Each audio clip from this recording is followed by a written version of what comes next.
اچھا،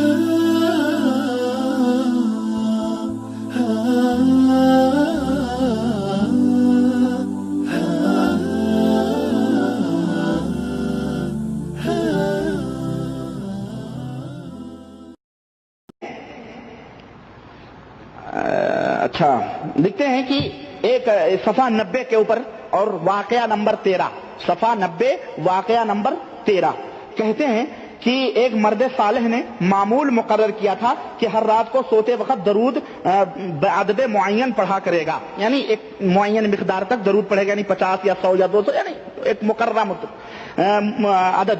ایک رات خواب میں دیکھا کہ جناب رسول اللہ صلی اللہ علیہ وسلم اس کے پاس تشریف لائے ہیں اور اس کا تمام گھر اس کا روشن ہو گیا۔ آپ صلی اللہ علیہ وسلم نے فرمایا کہ وہ منہ لاؤ جو درود پڑھتا ہے، کہ میں بوسہ دوں۔ اس شخص نے شرم کی وجہ سے رخسار سامنے کر دیے، گال۔ آپ صلی اللہ علیہ وسلم نے اس کے رخسار پر بوسہ دیا، بعد اس کے وہ بیدار ہو گیا۔ اس کے بعد وہ کیا ہو گیا؟ بیدار ہو گیا، جاگ گیا۔ تو سارے گھر میں مشک کی خوشبو باقی رہی۔ کچھ سمجھ آئی آپ کو؟ نہیں سمجھے آپ؟ یہ واقعہ ہے، اس کی تفصیل 38 نمبر پہ، واقعہ نمبر 38 پہ حضرت نے لکھا ہے اور آ رہی ہے اس کی مکمل تفصیل۔ اس میں شاید یہ ہے کہ بیوی کو بھی جگایا اور پتہ نہیں وہ سب ہوا، خوشبو سارے گھر میں مشک کی خوشبو باقی رہی۔ سوال یہ ہے کہ اگر یہ خواب ہوتا، اگر یہ بات خواب کی ہوتی تو قدرے قابل تسلیم میرا جو خواب میں آدمی نے کسی کو 2 لاکھ روپے دیے، جب نیند کھلی تو دیکھا کاغذ بھی نہیں ہے اس کے ہاتھ میں، ہے کہ نہیں؟ خواب ہوتا تو چلو کوئی بات نہیں، لیکن ہفتہ بھر رخسار سے خوشبو آتی رہی۔ ہفتہ بھر دوسرے واقعے میں ہے، 1 ہفتہ تک رخسار سے خوشبو آتی رہی۔ اور ظاہر ہے کہ جب ہفتہ بھر رخسار سے خوشبو آتی رہی تو اس کا مطلب یہ ہے کہ آپ صلی اللہ علیہ وسلم بذات خود تشریف لائے تھے۔ یہی تو ہوگا نا کہ ہواؤں نے خوشبو چھوڑنے سے خوشبو پہنچ جائے گی۔ حضور آئے اور آ کے اس کے گال پہ پپی لے کے گئے اور 1 ہفتے تک وہ خوشبو اس کے درود پڑھنے والے کے اوپر باقی رہی۔ یہ کیا ہے؟ یہ کہاں بلا رہے ہو نبی کریم صلی اللہ علیہ وسلم کو بھائی؟ اگر خواب کی بات ہوتی تو خواب میں کوئی چیز سامنے نہیں ہوتی، ہاتھ میں نہیں آتی، حقیقت نہیں ہوتا خواب، لیکن یہاں پر باقاعدہ 1 ہفتے کیا کریں، کیا بتائیں آپ کو؟ وہی پھر شعر آتا ہے کہ یہ ہم شیخ کی سنتے تھے مریدوں سے بزرگی، تحریر سے دیکھا تو امامے کے سوا ہیچ۔ بسم اللہ الرحمن الرحیم۔ آپ نے غیر مقلدین کے فضیلت الشیخ معراج ابانی صاحب کی زبانی مولانا زکریا رحمۃ اللہ علیہ پر اور فضائل اعمال پر اعتراض کو سنا۔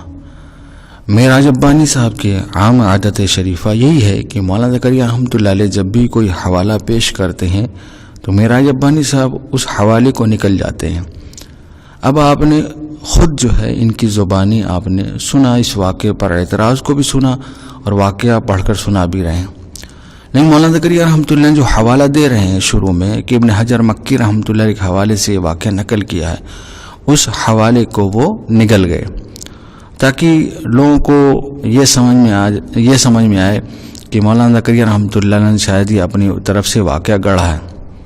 معراج ابانی صاحب جو ہے پڑھتے ہوئے کہتے ہیں اس واقعے کی تفصیل جو ہے آگے موجود ہے، ہم سب سے پہلے وہ واقعہ پڑھ کر آپ کے سامنے سنا دیتے ہیں، پھر انشاءاللہ آپ کے سامنے سارے حوالے جات پیش کریں گے اور سارے جو ہے اشکالات کا جواب بھی دیں گے، اور انشاءاللہ جتنے بھی حوالے ہم پیش کریں گے اس اسکین کا لنک جو ہم ڈسکرپشن میں دے دیں گے۔ مولانا زکریا رحمۃ اللہ علیہ فضائل درود صفحہ نمبر 747 واقعہ نمبر 38 کے تحت لکھتے ہیں، محمد بن سعید بن مطرف جو نیک لوگوں میں سے ایک بزرگ تھے، کہتے ہیں میں نے اپنا یہ معمول بنا رکھا تھا کہ رات کو جب سونے کے واسطے لیٹتا تو ایک مقدار معین درود شریف کی پڑھا کرتا تھا۔ ایک رات کو میں بالا خانہ پر اپنے معمول پورا کر کے سو گیا تو حضور صلی اللہ علیہ وسلم کی خواب میں زیارت ہوئی۔ میں نے دیکھا کہ حضور صلی اللہ علیہ وسلم بالا خانہ کے دروازے سے اندر تشریف لائے۔ حضور صلی اللہ علیہ وسلم کی تشریف آوری سے بالا خانہ سارا ایک دم روشن ہو گیا۔ حضور صلی اللہ علیہ وسلم میری طرف کو تشریف لائے اور ارشاد فرمایا کہ لا اس منہ کو لا جس سے تو کثرت سے مجھ پر درود پڑتا ہے، میں اس کو چوموں گا۔ مجھے اس سے شرم آئی کہ میں دہنے مبارک کی طرف منہ کروں، تو میں نے ادھر سے اپنے منہ کو پھیر لیا تو حضور صلی اللہ علیہ وسلم نے میرے رخسار پر پیار کیا۔ میری گھبرا کر ایک دم آنکھ کھل گئی۔ میری گھبراہٹ سے میری بیوی جو میرے پاس پڑی ہوئی تھی اس کی بھی ایک دم آنکھ کھل گئی، تو سارا بالا خانہ مشک کی خوشبو سے مہک رہا تھا، اور مشک کی خوشبو میرے رخسار میں سے 8 دن تک آتی رہی۔ اب مولانا زکریا رحمۃ اللہ حوالہ دے رہے ہیں البدیع یعنی القول البدیع کے حوالے سے، جو علامہ سخاوی رحمۃ اللہ علیہ بہت بڑے محدث ہیں، ان کی کتاب القول البدیع، ان کے حوالے سے مولانا زکریا رحمۃ اللہ علیہ نے یہ واقعہ نقل کیا ہے۔ آئیے ذرا ہم یہ دیکھتے ہیں کہ کیا یہ واقعہ جو ہے قول البدیع میں ہے یا نہیں۔ یہ قول البدیع جو ہے علامہ سخاوی رحمۃ اللہ علیہ کی کتاب ہے القول البدیع فی الصلاۃ علی الحبیب الشفیع، یہ کتاب کا نام ہے۔ وفات جو ہے علامہ سخاوی رحمۃ اللہ علیہ کی 902 ہجری میں ہوئی، جلد نمبر 1 صفحہ نمبر 141 پر یہی بعینی واقعہ جو ہے لکھا ہے علامہ سخاوی رحمۃ اللہ علیہ نے۔ اور علامہ سخاوی رحمۃ اللہ علیہ نے یہ واقعہ ابن بشکوال رحمۃ اللہ علیہ کے حوالے سے لکھا ہے کہ ابن بشکوال رحمۃ اللہ علیہ نے اس واقعے کو نقل کیا ہے، کہ جو کہ بہت بڑے اسماء الرجال کے عالم بھی ہیں، اسکالر عالم ہیں، ان کے حوالے سے یہ واقعہ علامہ سخاوی رحمۃ اللہ علیہ نے نقل کیا ہے۔ میرا جبانی صاحب نے جب یہ واقعہ پڑھا تو مولانا زکریا رحمۃ اللہ علیہ نے ایک جگہ پر جہاں سے میرا جبانی صاحب نے پڑھا وہاں ابن حجر مکی رحمۃ اللہ علیہ کے حوالے سے پیش کیا، لیکن میرا جبانی صاحب نے اس کو جو ہے پیش نہیں کیا، اور اکثر ان کی کوشش رہتی ہے کہ جو حوالہ مولانا زکریا رحمۃ اللہ علیہ نے پیش کیا ہے اس کو وہ جو ہے نگل جائیں، بیان نہیں کرتے۔ اب یہاں پر علامہ سخاوی رحمۃ اللہ علیہ کے حوالے سے مولانا زکریا رحمۃ اللہ علیہ نے لکھا ہے۔ مولانا زکریا رحمۃ اللہ علیہ نے درود کے فضائل پر جو کتاب لکھی اس میں حکایت کو بیان کیا ہے، اور یہ اسلاف کا یہ طریقہ رہا ہے، اکثر اسلاف کے علماء کا، کہ وہ قرآن و سنت سے یعنی درود کے فضائل بیان کرنے کے بعد حکایت بیان کرتے ہیں، جیسے کہ علامہ سخاوی رحمۃ اللہ نے بیان کیا ہے، مولانا زکریا رحمۃ اللہ علیہ نے بھی وہاں سے نقل کیا ہے۔ آئیے دوسرا حوالہ ہم آپ کے سامنے پیش کرتے ہیں، بہجۃ النفوس والاسرار، شیخ ابی محمد عفیف الدین عبداللہ بن عبد الملک مرجانی رحمۃ اللہ علیہ، جن کی وفات 770 ہجری میں ہوئی، صفحہ نمبر 381 پر، انہوں نے بھی یہی جو ہے واقعہ جو ہے نقل کیا ہے۔ آئیے تیسرا حوالہ مصباح الظلام ابی عبداللہ محمد بن موسیٰ مراکشی رحمۃ اللہ علیہ، وفات 683 ہجری، صفحہ نمبر 234-235 پر اس واقعے کو نقل کیا ہے۔ چوتھا حوالہ الصلاۃ والبشر فی الصلاۃ علی خیر البشر، محمد بن یعقوب فیروز آبادی رحمۃ اللہ علیہ، صاحب قاموس، وفات 817 ہجری، صفحہ نمبر 125 پر انہوں نے اس واقعے کو نقل کیا ہے۔ یہ بھی جو ہے درود کے فضائل پر کتاب ہے، اس میں بھی جو ہے انہوں نے نقل کیا ہے علامہ فیروز آبادی رحمۃ اللہ علیہ۔ پانچواں حوالہ البحر العمیق ابی البقاء محمد بن احمد ضیاء مکی رحمۃ اللہ علیہ، وفات جو ہے 854 ہجری، صفحہ نمبر 259-260 پر اس واقعے کو نقل کیا ہے۔ چھٹا حوالہ الدر المنضود ابن حجر مکی رحمۃ اللہ علیہ، وفات 974 ہجری، جلد نمبر 1 صفحہ نمبر 187 پر اس واقعے کو نقل کیا ہے۔ یہ بھی جو ہے درود کے فضائل پر کتاب ہے۔ ساتواں حوالہ ارشاد العباد الی سبیل الرشاد زین الدین مالیباری رحمۃ اللہ علیہ، صفحہ نمبر 106 پر اس واقعے کو نقل کیا ہے۔ آٹھواں حوالہ مسالک الحنفاء ابی العباس احمد بن محمد قسطلانی رحمۃ اللہ علیہ، ان کا نام شہاب الدین قسطلانی، وفات 923 ہجری، صفحہ نمبر 162 پر اس واقعے کو نقل کیا ہے۔ نما حوالہ نزہۃ المجالس علامہ صفوری رحمۃ اللہ علیہ، وفات 894 ہجری، جلد نمبر 1 صفحہ نمبر 183 پر اس واقعے کو نقل کیا ہے۔ 10واں حوالہ شفاء السقام فی نوادر الصلاۃ والسلام، زین الدین شعبان بن محمد آثاری رحمۃ اللہ علیہ، وفات 828 ہجری، صفحہ نمبر 38 پر اس واقعے کو نقل کیا ہے۔ 11واں حوالہ طراز الکم المذہب عفیف الدین محمد بن محمد تسمانی رحمۃ اللہ علیہ، یہ 10ویں ہجری کے عالم ہے، صفحہ نمبر 306 پر اس واقعے کو نقل کیا ہے۔ یہ کچھ حوالے جات ہم نے آپ کے سامنے پیش کیے ہیں تاکہ آپ کو پتہ چل جائے کہ اسلاف کے علماء اسکالر نے فضائل درود میں جو ہے ان واقعات کو نقل کیا اور اس واقعے کو نقل کیا ہے۔ مولانا زکریا رحمۃ اللہ نے درود کے فضائل پر جو ہے جب رسالہ لکھا ہے، کتاب لکھی ہے، تو وہاں پہ بھی انہوں نے حکایت کو نقل کیا ہے۔ اب اگر آپ اعتراض کر رہی ہیں تو اعتراض جو ہے بڑے بڑے محدثین اسلاف کے علماء پر آتا ہے۔ آئیے ہم بار بار ہمارے سامنے یہ اعتراض آتا ہے کہ میراج ابانی صاحب بھی کہتے ہیں کہ قرآن و حدیث کو پیش کرنا چاہیے تھا، تو اور جو ہے ان واقعات حکایت کو بیان کرنے کی ضرورت کیا ہے، جھوٹے سچے قصے بیان کیے گئے۔ یہ تو اعتراض جو آپ کر رہے ہیں یہ تو اسلاف کے بڑے بڑے محدثین علماء پہ جاتا ہے کہ بھائی ان کو اتنی سمجھ نہیں تھی کہ بھائی قرآن و حدیث کو بیان کرتے، حکایت بیان کرنے کی کیا ضرورت۔ انہوں نے بھی جو حکایت کو بیان کی، اکثر کتابیں جب فضائل درود پر لکھی گئی ہیں ان میں حکایت کا بھی ایک پارٹ رہتا ہے اور وہاں بہت سی حکایت جو ہے بیان کی جاتی ہیں درود کے فضائل میں۔ اچھا، اس کا مقصد کیا ہے؟ دیکھیے مولانا زکریا رحمۃ اللہ علیہ نے ان حکایت کو بیان کیا، اس کا مقصد جو ہے درود شریف کے فضائل کو بیان کرنا ہے، نہ کہ کوئی واقعہ کسی واقعے سے کوئی عقیدہ کشید کرنا، قطعی مقصد نہیں ہے۔ اور لیکن ہوتا کیا، جب معترض جو ہے اس پہلو کو اگنور کر کے وہ وہاں سے اس واقعے سے عقیدہ استنباط کرتا ہے، پھر فتوی بازی کرتا ہے، جبکہ مولانا زکریا رحمۃ اللہ علیہ قطعاً یہ مقصد نہیں ہے کہ ان واقعات کو جو ہے بیان کرنے کا مقصد اس سے عقیدہ کشید کیا جائے، جیسے کہ یہ لوگ کشید کر کے اعتراض کرتے ہیں۔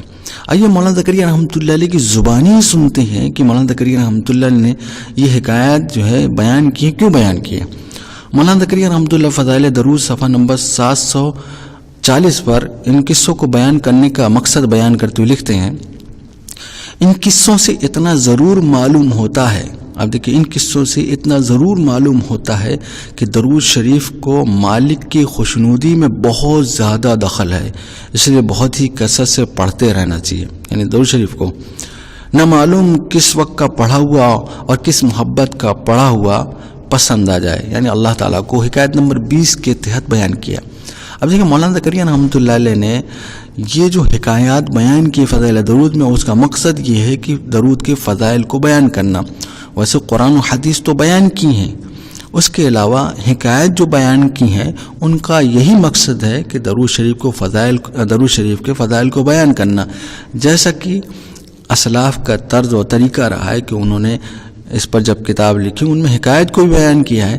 مولانا زکریا رحمۃ اللہ علیہ نے ان اسلاف کے علماء محدثین سے نقل کیا ہے۔ اب میراج ابانی صاحب کچھ شوشے چھوڑتے ہیں، ذرا ہم ان شوشوں کا جائزہ لے لیتے ہیں کہ میراج ابانی صاحب نے کیا کیا شوشہ چھوڑا ہے، پھر انشاءاللہ ہم آپ کو جواب دیتے ہیں۔ اب دیکھیے میراج ابانی صاحب نے جبکہ یہ واقعہ خواب کا ہے لیکن اپنی طرف سے کشید کر لیا کہ اللہ کے رسول صلی اللہ علیہ وسلم خود بذات جو ہے تشریف لائے، جبکہ یہاں ایسی کوئی بات موجود نہیں ہے۔ اب یہ کہتے ہیں کہ دیکھیے خواب میں کوئی 2 لاکھ دیکھتا ہے، آنکھ کھلتا ہے تو کچھ بھی نہیں رہتا۔ تو میراج ابانی صاحب یہ ہمیشہ کو عمومی قاعدہ نہیں ہے، بلکہ کبھی کبھی جو آدمی خواب دیکھتا ہے تو حقیقت میں ویسی بات ہو جاتی ہے۔ ہم انشاءاللہ بہت سے حوالے جات جو ہے ڈسکرپشن میں لنک دے دیں گے، اب وہاں دیکھ سکتے ہیں۔ کچھ حوالے آپ کے سامنے ہم پیش کریں گے، کچھ حوالے ان کے گھر سے ہم پیش کریں گے، اور پھر ہم میراج ابانی صاحب سے کہیں گے کہ ذرا یہاں فرمائیے جو آپ نے مطلب استنباط کیا ہے کہ رسول اللہ صلی اللہ علیہ وسلم اس کا مطلب خود تشریف لائے تبھی تو خوشبو پھیل گئی، ہوا میں سے تھوڑی آئی ہے، اس طرح کی باتیں انہوں نے کی ہیں کہ ان کا کہنے کا مقصد یہ ہے کہ اللہ کے رسول صلی اللہ علیہ وسلم خود تشریف لائے، جبکہ اس واقعے میں ایسی کوئی بات نہیں۔ آپ یہ کہہ رہے ہیں کہ بھائی کہاں کہاں اللہ کے رسول صلی اللہ علیہ وسلم کو بلا رہے ہیں. بھائی آپ ان لوگوں سے پوچھیے نا جن لوگوں نے ان واقعات کو بیان کیا، ان سے پوچھیے کہ بھائی جیسا کہ آپ نے استنباط کیا ان سے مطالبہ کیجیے نا، بڑے بڑے محدثین سے جنہوں نے اس واقعے کو نقل کیا. ویسے میراج ربانی صاحب یہ آپ کی کم علمی ہے کہ آپ نے جو ہے یہ کہا کہ بھائی جیسا ہم خواب میں دیکھتے ہیں حقیقت میں ویسا نہیں ہوتا ہے. ضروری نہیں ہے، کبھی کبھی جو ہے آدمی جو خواب میں دیکھتا ہے وہ حقیقت میں ظاہر ہو جاتا ہے. 2 حوالے ہم آپ کے سامنے پیش کریں گے، باقی آپ جو ہے ڈسکرپشن میں تفصیلاً پڑھ سکتے ہیں کہ خواب میں آدمی کوئی چیز دیکھا اور حقیقت میں وہ چیز جو ہے واقع ہو گئی. اور ہم جو بھی حوالے جات ہم پیش کریں گے انشاءاللہ اس کا ڈسکرپشن میں لنک دے دیں گے، آپ دیکھ سکتے ہیں. یہ ان کے گھر کی کتاب ہے مرآۃ البخاری، اور یہ واقعہ اتنا مشہور ہے کہ امام بخاری رحمۃ اللہ علیہ کے فضائل میں ان کے گھر والوں نے جو ہے یعنی مختلف کتابوں بیان کر رہے ہیں، صرف ہم ایک حوالہ پیش کر رہے ہیں. یہ عبد المنان نور پوری صاحب ان کے بہت بڑے اسکالر اور عالم ہیں. صفحہ نمبر 171 پر امام بخاری رحمۃ اللہ کے واقعہ لکھتے ہیں. امام بخاری رحمۃ اللہ علیہ مناقب اور فضائل میں کہتے ہیں کہ امام بخاری رحمۃ اللہ علیہ چھوٹے ہی تھے کہ ان کی آنکھیں جاتی رہیں. ان کی والدہ نے بہت دعائیں کی کہ بچے کی بینائی واپس آ جائے. چنانچہ ایک دفعہ خواب میں والدہ نے ابراہیم علیہ السلام کو دیکھا. ابراہیم علیہ السلام کو دیکھا تو انہوں نے والدہ کو خوشخبری دی کہ اللہ تعالیٰ نے تیرے بچے کی بینائی واپس کر دی ہے. صبح دیکھا تو بینائی لوٹی ہوئی ہے. اب دیکھیے ابراہیم علیہ السلام کو خواب میں دیکھ رہے ہیں ان کی ماں، اور ان کی جو ہے جب آنکھ کھلی بینائی لوٹ آ رہی ہے. اب میرا جب بانی صاحب یہاں پہ بھی کہیے نا کہ ابراہیم علیہ السلام تو جیسا کہ آپ نے اس واقعے سے استنباط کیا ہے کہ خود بذات تشریف لائے تبھی تو خوشبو مہک رہی تھی، تو ابراہیم علیہ السلام آئے، انہوں نے علاج کیا یا آپریشن کیا تبھی تو صحیح ہوئے. آپ کے واقعے جیسے آپ نے استنباط اس واقعے میں کیا ہے ایسے یہاں پہ بھی کریے ذرا نا کہ ابراہیم علیہ السلام تشریف بھی ذات لے آئے تبھی تو ایسا ہوا. اب آپ یہ کہیں گے کہ بطور خرق عادت کے ہوا، تو ہم بھی کہتے ہیں یہ بطور خرق عادت کے اللہ نے اپنی قدرت کے اظہار کیا. یہ واقعہ جو ہے جو مولانا زکریا حمد نے لکھا خرق عادت کے طور پر اللہ نے خوشبو جو ہے خوشبو ڈالی، جس سے جو ہے خوشبو اللہ کی طرف سے آئی، جس کی بنیاد پر جو ہے 8 دن تک خوشبو آتی رہی. ورنہ جو اعتراض آپ کر رہے ہیں اس واقعے پر، یہ تو امام بخاری رحمۃ اللہ علیہ پر خود آپ کے گھر پر آتا ہے. یہ تو ہوا ایک حوالہ. آپ بس یہی جواب دیں گے یہ خرق عادت کا معاملہ ہے، تو ہم بھی کہیں گے کہ بھئی یہ خرق عادت کا معاملہ ہے اور اللہ تعالیٰ نے اپنی قدرت کا اظہار کیا ہے. آئیے دوسرا حوالہ، جیسے کہ انہوں نے کہا کہ بھئی آدمی خواب میں دیکھتا ہے کہ پیسہ ہے 2 لاکھ پایا، کچھ نہیں جو ہے کھلتا جو ہے خالی ہاتھ رہتا ہے. حقیقت میں ایسا نہیں ہوتا. خواب یہ آپ نے قاعدہ کلیہ بنایا ہے کہ حقیقت میں ایسا نہیں ہوتا ہے، جبکہ ضروری نہیں ہے، یہ قاعدہ کلیہ نہیں ہے. اب ہم آپ کے سامنے ایک واقعہ پیش کرتے ہیں، ان کے گھر سے ہی پیش کریں گے. اب جیسے میرا ربانی صاحب نے کہا کہ ایک آدمی 2 لاکھ جو ہے خواب میں دیکھتا نہیں جو ہے پاتا اور ایسا نہیں ہوتا. تو میرا ربانی صاحب آپ یہ بتائیے کہ ایک شخص خواب میں دیکھے جو ہے کھانا کھا رہا ہے، تو آپ کے اصول سے تو ہے کہ پیٹ نہیں بھرنا چاہیے، پیٹ نہیں بھرنا چاہیے. ہم یہ کہتے ہیں خرق عادت کے طور پر جو ہے اللہ تعالیٰ جو ہے کبھی کبھی ایسا کر دیتا ہے کہ آدمی جو خواب میں دیکھا ہے حقیقت میں ایسا ہو گیا. آئیے ذرا دوسرا حوالہ ہے آپ کے گھر سے. یہ فضائل جہاد ہے، ابن عساکر رحمۃ اللہ علیہ کتاب ہے، لیکن ترجمہ جو کیا ہے تحقیق کی ہے اور فوائد اس پہ لگائے ہیں ان کے محدث العصر جو ہے شیخ زبیر علی زئی صاحب، یعنی اہل حدیث کے بہت بڑے عالم ہیں. صفحہ نمبر 92 پر ایک صحابی کا واقعہ نقل کرتے ہیں. اب ذرا میرا ربانی صاحب یہاں پہ بھی وہی اصول اپنائیے گا نا جو آپ نے اس واقعے میں اپنایا ہے. ایک دفعہ رسول اللہ صلی اللہ علیہ وسلم نے سید ابو امامہ رضی اللہ تعالی عنہ کو باہلا کی طرف بھیجا، یعنی ابو امامہ رضی اللہ تعالیٰ عنہ کو، تاکہ وہ اپنی قوم کے لوگوں کو دین اسلام کی دعوت دیں، یعنی لوگوں کو اسلام کی دعوت دیں. لیکن لوگوں نے انکار کر دیا اور انہیں کھانا پینا بھی نہیں دیا، یعنی ابو امامہ رضی اللہ تعالیٰ عنہ کو، حالانکہ اس وقت سخت بھوکے تھے، یعنی بہت زیادہ بھوکے تھے ابو امامہ رضی اللہ تعالیٰ عنہ. پھر وہ تھکاوٹ کی وجہ سے سو گئے تو خواب میں آپ کو کھانا کھلایا پلایا گیا، یعنی آپ کو کھانا کھلایا گیا خواب میں. کس کو؟ صحابی رسول ابو امامہ رضی اللہ تعالیٰ عنہ کو خواب میں کھانا پلایا گیا. آپ کا اصول تو یہ ہونا چاہیے تھا کہ صبح جب اٹھتے آنکھ کھلتی بھوکے رہتے، کیونکہ حقیقت میں ایسا نہیں ہوتا. لیکن کیا ہوا آپ خود سنیے. اور جب بیدار ہوئے تو بھوک پیاس کے اثرات ختم ہو چکے تھے، یعنی رات میں بہت زیادہ بھوکے تھے، خواب میں کھانا کھلایا پلایا گیا. جب آنکھ کھلی ہے تو بھوک پیاس کے اثرات سب ختم ہو چکے تھے. یہ دیکھ کر سارے لوگ مسلمان ہو گئے. یعنی جس باہلا جو ہے جہاں کے رہنے والے تھے وہاں کے سارے لوگ مسلمان ہو گئے. حوالہ کیا زبیر زئی صاحب دے رہے ہیں؟ المعجم الکبیر للطبرانی جلد نمبر 8 صفحہ نمبر 343 344 حدیث نمبر 8099. ہو سکتا ہے کہ بھئی آپ لوگ کہتے کہ بھئی یہ حدیث ہو سکتا ہے فلاں ڈھکاں ہو، ضعیف ہو، لیکن زبیر زئی صاحب اس پہ حکم لگاتے ہیں. زبیر زئی صاحب کہتے ہیں کہ اس کی سند جو ہے حسن درجے کی ہے. یعنی یہ جو واقعہ ابو امامہ رضی اللہ تعالیٰ عنہ ہوا، خواب میں انہوں نے مطلب یہ دیکھا کہ کھانا کھا رہے ہیں، جب آنکھ کھلی تو پیٹ جو ہے بھرا ہوا تھا، بھوک کے اثرات زائل ہو گئے، اور اسے دیکھ کر لوگ مسلمان بھی ہو گئے. معراج ربانی صاحب ہوتے تو اس وقت مسلمان ہونے کے بجائے وہ جو ہے یہی سب سوچے چھوڑتے، ایسا کیسے ہو سکتا. معراج ربانی صاحب اس کا تعلق خرق عادت سے ہے. اب یہی واقعہ ہے. ہم یہ نہیں کہتے کہ بھئی عمومی قاعدہ کوئی آدمی خواب میں کھاتا پیتا دیکھ رہا ہے تو پیٹ بھر گیا. یہ خرق عادت کے طور پر، جیسا کہ یہ صحابی کے ساتھ پیش آیا کہ صحابی نے خواب میں دیکھا کہ جو ہے کھا پی رہا ہے لیکن بھوکے پیاسے لیٹے تھے، اور لیکن صبح جو ہوئی پیٹ بھرا ہوا ہے، پیاس جو ہے بھوک سب مٹ گئی. اس کو دیکھ کر سارے کے سارے مسلمان ہو گئے. تو معراج ربانی صاحب یہ جو آپ نے صرف فضائل اعمال کے ساتھ دشمنی کرتے ہوئے یہ سب اصول ضابطے آپ بناتے ہیں، ان اصول ضابطے پر بڑے بڑے علماء، محدثین، اسلاف کے اسکالر نہیں بچ پائیں گے.